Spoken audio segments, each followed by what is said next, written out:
Soyez bénis, chers bien-aimés, que la grâce et la paix du Seigneur soient sur votre vie, que votre maison soit en paix, que Dieu vous protège, continue de vous protéger contre toute maladie infectieuse, contre toute agression spirituelle et physique même, que la main du Seigneur vous garde précieusement. Demeurez dans le sang de la nouvelle alliance établie par le Seigneur Jésus-Christ. Et ce matin, chers bien-aimés, nous allons aborder dans la suite de notre programme que nous avons commencé donc le vendredi à l'école de la vie.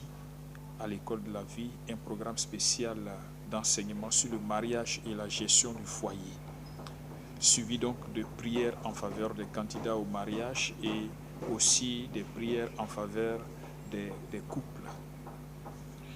Donc le vendredi déjà, nous avions traité la première partie de notre sujet, la femme selon Dieu.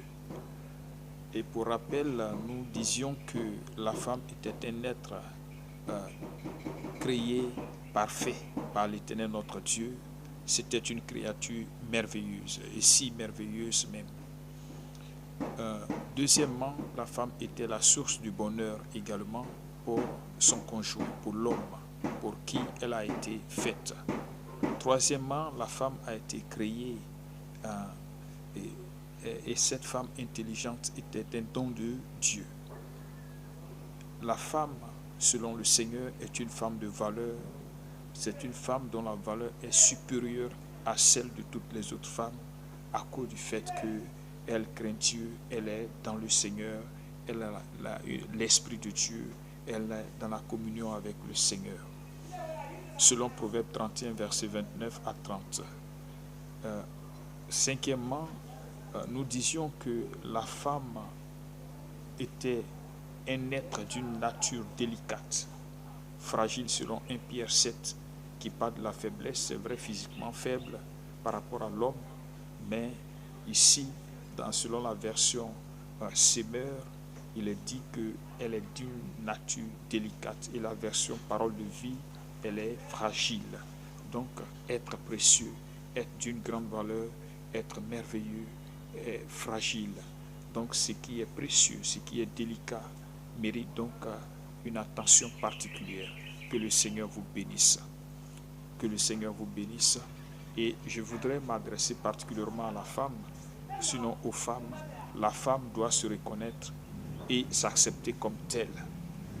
Être créée parfait, être merveilleux, être d'une nature délicate, être précieux, source de bonheur.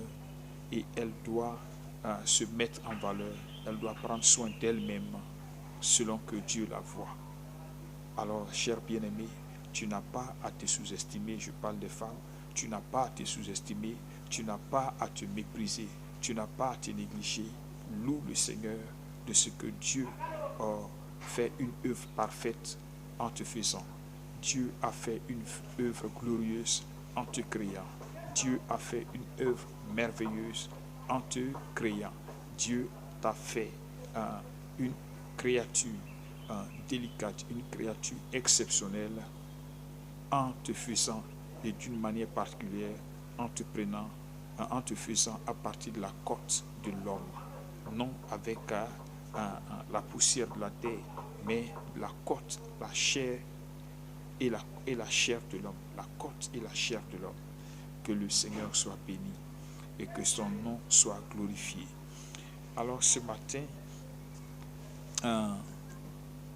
dans la suite donc de notre sujet, nous parlerons de la femme faite à cause de l'homme. La femme a été faite à cause de l'homme.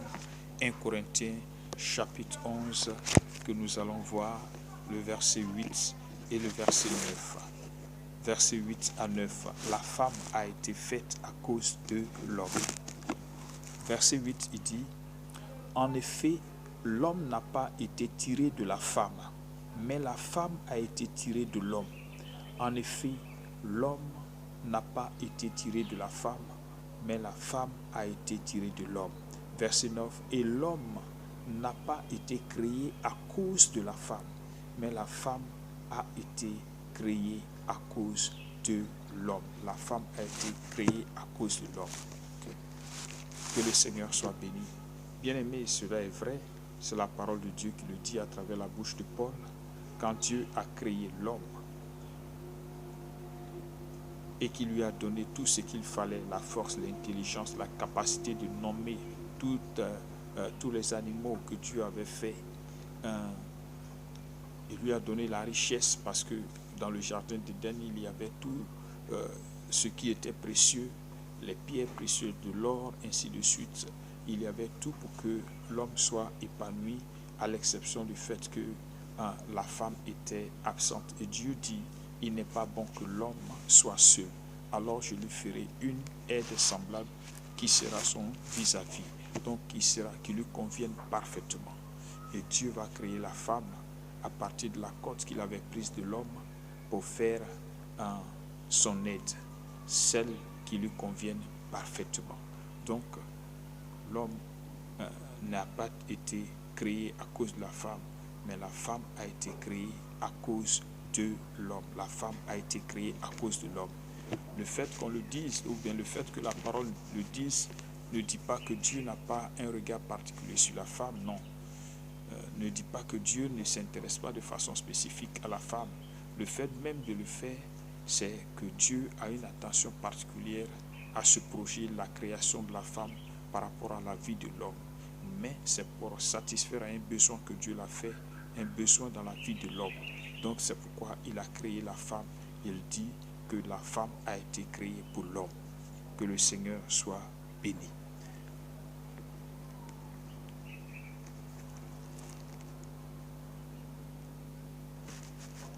Nous allons continuer la lecture de ce passage-là. 8 à 9, on a lu. Versets 10 à 12, nous allons continuer. C'est pourquoi la femme, à cause des anges, doit avoir sur la tête une marque de l'autorité dont elle dépend, c'est-à-dire le voile qui est le symbole de la marque de l'autorité de l'homme de qui elle dépend. Toutefois, dans le Seigneur, la femme n'est point sans l'homme, ni l'homme sans la femme. Car de même que la femme a été tirée de l'homme, de même l'homme existe par la femme. Et tout vient de Dieu. Amen. Voilà, c'est vrai que la femme a été faite pour l'homme, c'est vrai que la femme a été tirée de l'homme, mais l'homme ne peut pas exister non plus sans la femme. Et c'est Dieu qui fait toutes ces choses pour sa gloire et pour le bonheur des êtres que nous sommes. Que le Seigneur soit béni.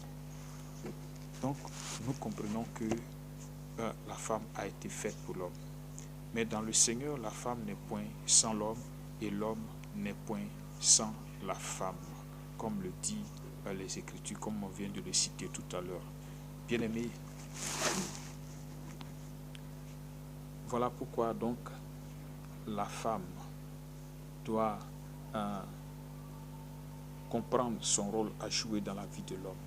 La femme doit savoir déjà ce qu'elle est elle-même, ce qu'elle représente aux yeux de Dieu. Elle doit chercher à découvrir, à se connaître d'abord. Elle doit se connaître, elle doit apprendre à se connaître. Ensuite, elle doit savoir quelle est la mission pour laquelle Dieu lui a donné la vie, l'existence. Dieu l'a créé, a un rôle à jouer dans la vie donc de l'homme. Et en le faisant, c'est la volonté de Dieu qu'elle est en train d'accomplir. En le faisant, elle est en train d'accomplir une mission divine dans la vie de l'homme. Il n'est pas bon que l'homme soit seul. Je lui ferai une aide qui sera son vis-à-vis, une aide qui lui convienne parfaitement. Gloire à Dieu. Un point important aussi que nous allons voir, je disais aussi que la femme est la cible du diable. La femme est la cible du diable. Nous allons lire 1 Timothée chapitre 2 verset 13. 1 Timothée chapitre 2 verset 13 au verset 14. 1 Timothée chapitre 2 verset 13 au verset 14. Je lis. Car Adam a été formé le premier, Ève ensuite. Adam a été formé le premier, Ève ensuite. Le verset 14, Adam n'a pas été séduit, mais la femme séduite s'est rendue coupable de transgression. Oui, comme je disais, la femme est la cible du diable. Voilà l'exemple qui nous ramène à Genèse chapitre 3. Et quand Adam et Ève étaient dans le jardin, le diable n'est pas venu vers Adam, le diable est venu vers Ève. Et c'est Ève, cette créature si merveilleuse, cette créature délicate, cette créature excellente, et comme on appelle exceptionnelle, que Dieu a faite là, c'est vers elle que le diable va venir pour la tenter, pour chercher donc à briser cette grâce, cette gloire que Dieu a manifestée en créant la femme. Donc, il lui tend ce piège de Trakéna, il lui tend ce piège-là à travers donc le fruit que Dieu leur avait défendu. Dieu avait parlé à Adam. Et Adam a transmis donc le message, bien sûr, à Ève, son épouse. Mais quand le diable est arrivé, il s'est adressé à Ève pour mettre le doute dans son esprit. Et Ève donc tenté à manger de ce fruit que Dieu avait défendu. Et elle s'est rendue coupable. Et par ricochet, son mari en a été aussi coupable. Amen. Entre parenthèses, quelqu'un disait comme ça que si tu n'arrives pas à atteindre un homme, il faut bien faire de sa femme sa complice pour pouvoir atteindre l'homme. Si tu arrives donc à embobiner la femme, tu peux atteindre son mari. Mais si la femme est vigilante, elle devient donc un grand bouclier pour son mari. Rappelez-vous que je disais que la femme est source de bonheur, c'est vrai, mais en même temps qu'elle est source de bonheur, elle est capable aussi du pire. La femme est capable du meilleur comme du pire. Et si on y prend garde, elle peut créer le malheur dans la vie de l'homme. Mais la femme est un être exceptionnel. Que le Seigneur soit béni. Gloire à Dieu. Donc la femme est la cible du diable. Le diable donc va avoir raison de la femme dans le jardin. On regarde encore dans le livre d'Apocalypse chapitre 12. Apocalypse chapitre 12.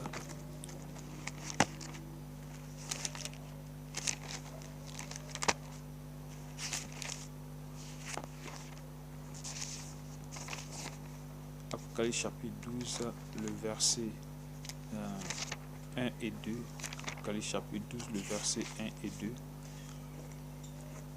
Nous lisons: un grand signe parut dans le ciel, une femme enveloppée du soleil, la lune sous ses pieds et une couronne de 12 étoiles sur sa tête. Elle était enceinte et elle criait, étant en travail et dans les douleurs de l'enfantement. Verset 4b, la deuxième partie du verset 4. Le dragon se tint devant la femme qui allait enfanter afin de dévorer son enfant lorsqu'elle aurait enfanté. Nous lisons aussi les versets 13, 17 à 18. Les versets 13 et 17 à 18. Verset 13. Quand le dragon vit qu'il avait été précipité sur la terre, il poursuivit la femme qui avait enfanté le fils. Verset 17. Et le dragon fut irrité contre la femme, et il s'en alla faire la guerre au reste de sa postérité, à ceux qui gardent les commandements de Dieu et qui retiennent le témoignage de Jésus-Christ. Gloire à Dieu. Voilà, premièrement, Adam, le diable ne s'est pas attaqué à Adam, mais tout de suite, il s'est attaqué à la femme. Et dans l'Apocalypse, nous voyons très clairement qu'il est irrité contre la femme. Il est parti même lui faire la guerre, il la poursuit. Et il a poursuivi la femme. Il s'est attaqué à la femme. Il s'est attaqué à sa descendance. Le diable n'a pas changé ses stratégies. Le diable continue d'attaquer la femme qui va être donc une source de bonheur pour son époux, une source de joie, une source d'épanouissement, une source de bonheur pour son mari. Le diable, ça se déchaînera contre cette merveilleuse créature. Bien-aimés, voici une raison pour laquelle, avant de rentrer dans le mariage, vous devez être constamment éveillé pour demeurer dans la prière, constamment éveillé pour demeurer dans la parole du Seigneur. Donc le diable s'attaque à la femme, c'est très clair ici, et il n'y a pas matière à discuter là-dessus. Donc la femme est la cible du diable.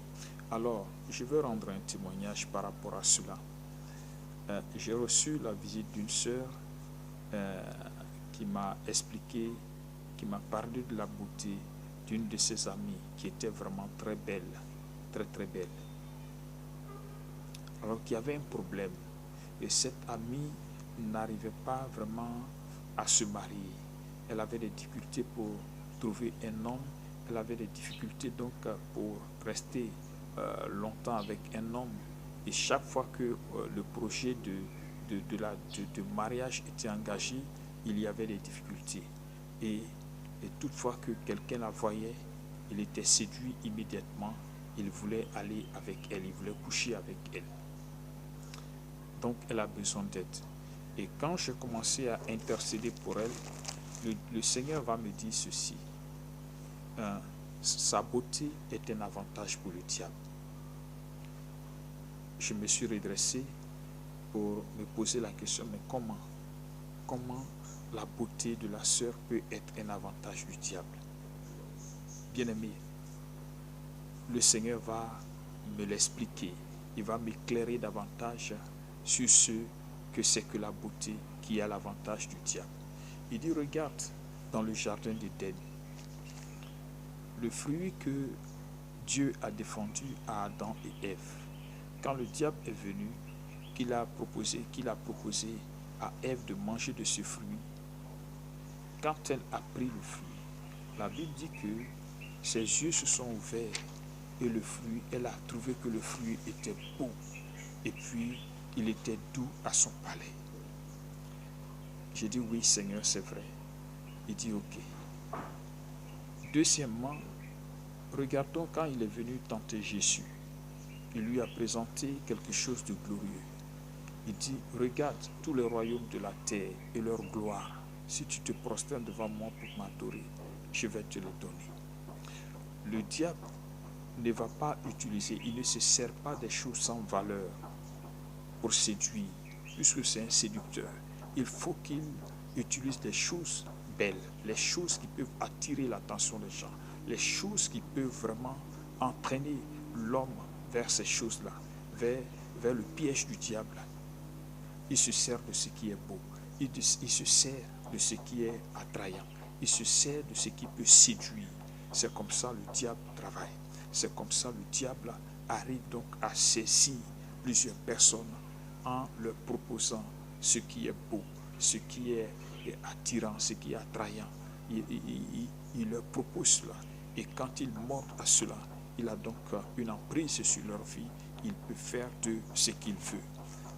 Je dis, ah mais Seigneur, c'est quelque chose, oui. Pourquoi sa beauté n'était pas utile et c'est le diable? Non, tout simplement parce qu'elle n'était pas dans le Seigneur. Elle avait besoin de Jésus-Christ. Il fallait que Jésus-Christ entre dans sa vie. Aller à l'église ne dit pas que Jésus est dans ta vie. Aller à l'église ne dit pas que tu es forcément chrétien, mais il fallait que Jésus-Christ entre dans sa vie pour prendre le contrôle de sa vie, pour changer ce qui est là, afin que sa beauté puisse être utile à la gloire de Dieu. Sinon, dans la Bible, on a vu des hommes qui étaient beaux, comme Moïse, qui était beau de figure, comme David, qui était beau de figure, et Daniel, etc. Beaucoup de personnes dont la beauté a été évoquée. Il y avait aussi Sarah, il y avait aussi Rachel, il y avait aussi Léa, il y avait beaucoup d'autres personnes dont la Bible a mentionné la beauté. Donc Dieu peut se servir de la beauté pour la gloire, pour sa propre gloire. Il peut se servir donc de la beauté pour bénir ses enfants. Donc le diable peut s'en servir si la personne n'est pas avec le Seigneur. Alors bien-aimés, veillez sur vous, faites attention. Et puis, ne vous laissez pas aller, ne vous laissez pas attirer par ce qui vous impressionne, mais portez le regard sur le Seigneur qui saura vous conduire, qui saura vous diriger quand il s'agira de choisir une femme.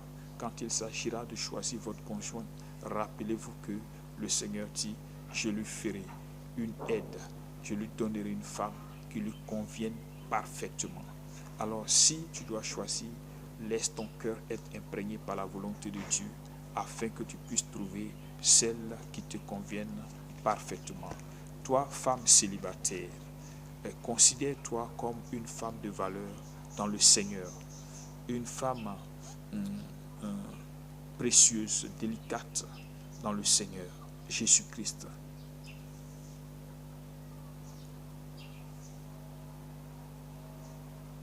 Bien-aimé, et laisse-moi aussi te dire que quand Dieu t'a créé, il t'a destiné à ce que tu puisses convenir à un homme spécial pour qui tu as été faite. Tu n'es pas faite pour tous les hommes, tu n'es pas faite pour plusieurs personnes, mais tu es faite pour un homme à qui tu dois convenir parfaitement. Tu es faite pour un homme dans la vie duquel tu seras source de bonheur. Donc, laisse-toi conduire par le Seigneur et ne livre pas ton corps à n'importe qui, à n'importe quoi. Et laisse le Seigneur te conduire pour que tu puisses rencontrer celui qui te convienne parfaitement ou celui à qui tu dois convenir parfaitement, celui dans la vie duquel tu seras une source de bonheur, celui pour qui tu seras un don de la part de Dieu. Que le Seigneur soit béni.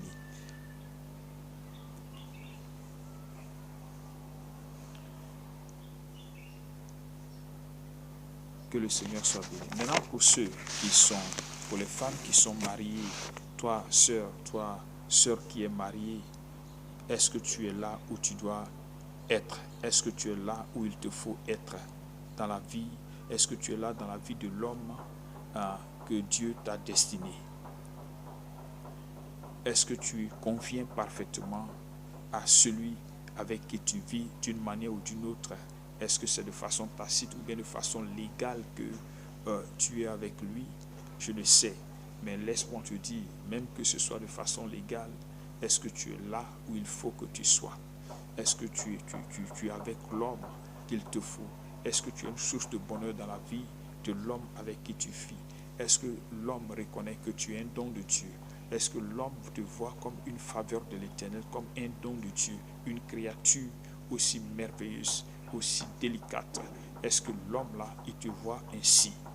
Bien-aimé, ne t'engage pas parce que tu as juste envie de te marier, envie de vivre avec un homme, mais consulte Dieu, celui qui t'a fait, qui t'a destiné un homme. Et l'homme, il est là. Il faut consulter Dieu pour que le Seigneur te guide, parce que tu es faite pour que Dieu soit glorifié à travers ton union avec l'homme, à travers la mission que tu dois accomplir dans la vie de l'homme. Il faut que tu reconnaisses que tu es de valeur. Il faut que tu reconnaisses que tu es précieuse. Il faut que tu reconnaisses que tu es là pour accomplir une mission du Seigneur et tu as besoin d'agir donc dans la communion avec le Seigneur. Tu as besoin de te laisser conduire par le Seigneur. Ne t'engage pas parce que autour de toi les gens se marient. Ne t'engage pas parce qu'autour de toi plusieurs sont engagés avec des hommes, ils sont en train de faire des enfants. Toi, tu n'es pas marié, tu n'en fais pas. Mais Dieu sait à quel moment toi, tu dois rentrer dans la vie de quelqu'un qu'il t'a destiné, où tu seras épanoui, où tu seras aussi productrice de bonheur. Bien-aimé, consacre-toi au Seigneur. Vis avec le Seigneur. Attache-toi au Seigneur. Vis dans la sanctification. Vis dans la sainteté. Vis dans la crainte de Dieu. Et tu verras que les choses vont changer dans ta vie. Que le Seigneur soit béni. Et je voudrais donc vous encourager, bien-aimés sœurs, donc à vous regarder ainsi. Connais-toi toi-même pour savoir ce que tu vas faire.